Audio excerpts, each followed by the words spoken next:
Hi guys, so today I wanted to branch away from my Neptune series and actually talk for a minute about the two signs which are considered to be in detriment emotionally, and that is Scorpio and Capricorn.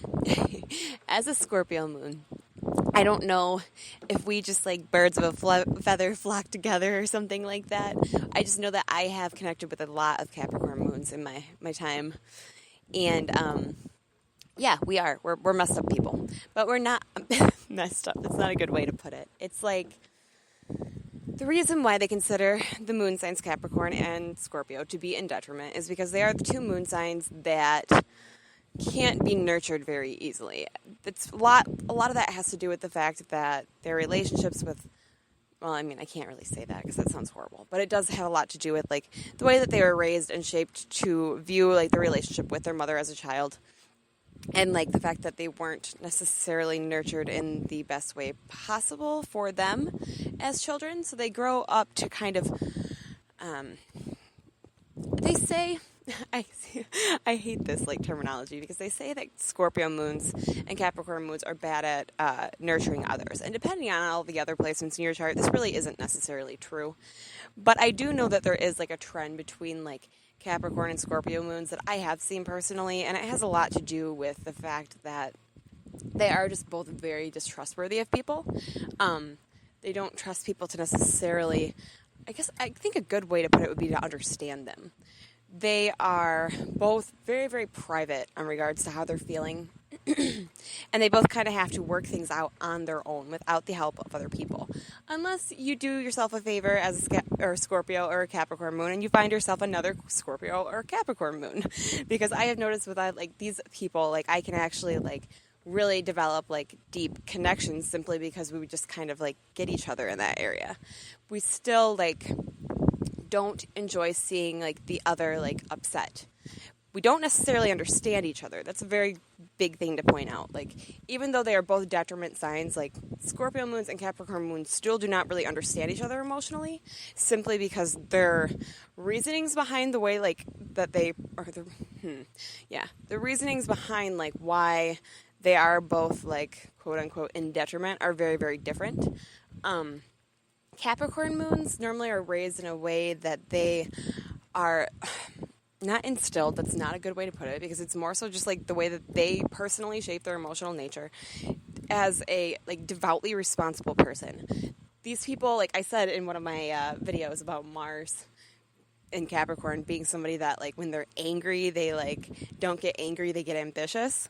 With Moon and with Moon and Capricorn, it's definitely the other way around. It's like when they get emotional, they get ambitious.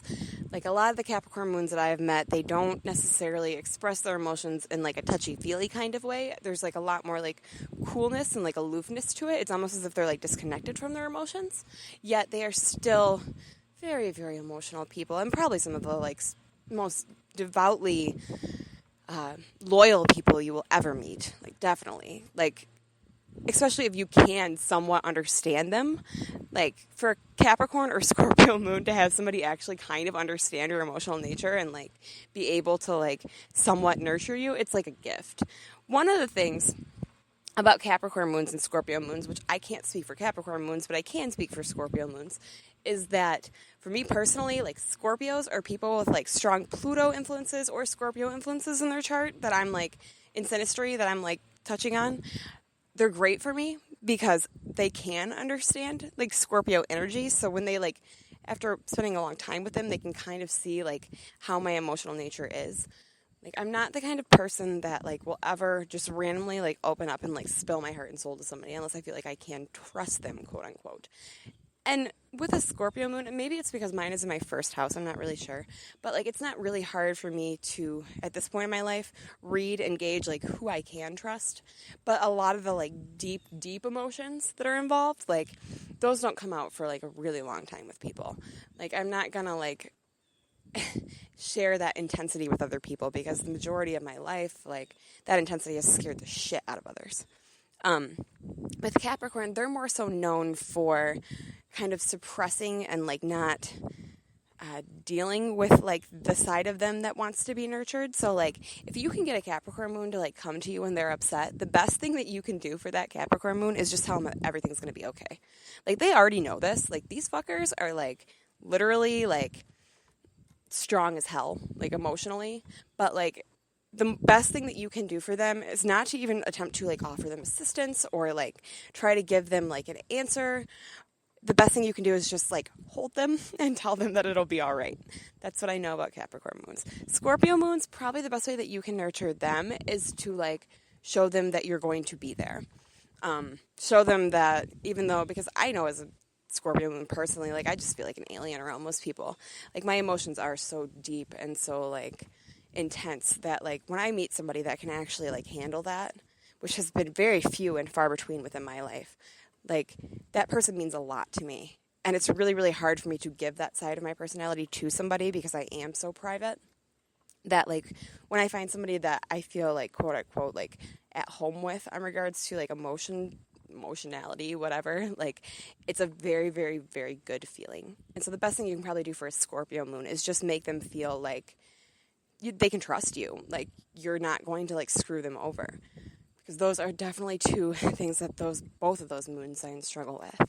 I've read so many descriptions on Capricorn moons and Scorpio moons because I was very, very interested in the fact that the sign was in detriment, mainly because like I do have a Scorpio moon, but also because it was nice to see like, oh, there's some other like people out there that were just like me, but in a very different way.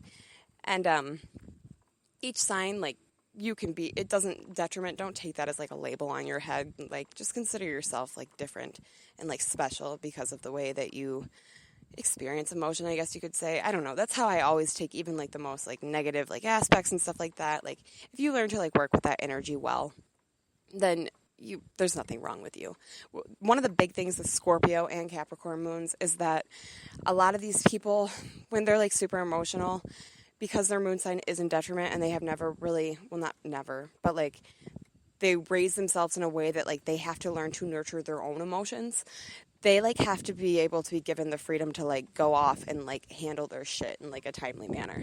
Like Capricorn, it's normally like they have to go off and like sort through like all of like the things that they can do to make themselves feel better emotionally. And for them, it normally like revolves a lot around like finding some sort of like path or like plan for them to take to feel like they are more like responsible or material, like not material, that's a bad way to put it, but like their ambitions are secure. Because a lot of times with these guys, like when they get like upset or like depressed about something, it's mainly to do with something here on like the physical realm, like something that revolves around like materialism or like them getting themselves hurt by somebody. But it's more so it's not like a very deep thing. It's just like a fear of betrayal, as opposed to like Scorpio, who's like more so worried about like getting their heart like crushed, and like it's very, very different kind of emotional style. Scorpio has to like go off and like throw their intensity into something, while Capricorn needs to like go off and like throw their like their need for like responsibility into some sort of like planning action, really. So yeah, those are those two moon signs. If you have a Scorpio moon and your partner has a Capricorn moon, the best thing that you can do is really just like try to take it slow with each other and like accept that both people like have a really, really hard time like trusting others. They are not, both of you guys are just both messed up. It's going to probably like take a while for you to come around and like establish trust. It would if you know yourself well enough, you know that like it already takes you a very long time. So putting two of those signs together, it'll just take you guys a little bit longer than most relationships. But the thing is, once you do like establish that mutual trust and like understanding in each other, you guys basically are unbreakable, because nobody else really does understand you like you guys do each other. Even if your reasonings behind things are very different, there are a lot of similarities there. And yeah, you guys just do really good together. It's a good way to put it. So if you have a Scorpio or a Capricorn moon and you are wondering what the hell it means to be in detriment, that's probably pretty much it in a nutshell. Don't think, like, don't read through these, like, astrology descriptions and think that, like, something, like, horribly wrong is, like, in the cards for you. Like, no, you can be nurtured, and you can find people that can nurture you as well. And you can learn, I mean, at this point, depending on your age, you probably know how to nurture yourself. Just educate yourself on the moon side. Educate yourself on what it means to be a Capricorn moon. Educate yourself on what it means to be a Scorpio moon. And pretty much, like, if you go from there, you'll be good. You'll learn, you'll probably read through it and be like, oh shit, I already do all this stuff for myself. If not, then you might want to deal with your emotionalism, because you are very, very different from other people, and it does make it really hard for people to understand it. I think one of the best things about becoming educated about it is that even though other people probably won't understand it, you can at least explain it to them. And if you explain it to them, then they don't have any real reasoning to, I mean, they can still come back and, like, not understand it and, like, make you feel like you're a freak show, but you know what? You did your best. You told them. So that is what it is like to be a Capricorn or a Scorpio moon. And yeah, go out there and find your Scorpios and Capricorns, because you guys really do, like, understand each other pretty damn good.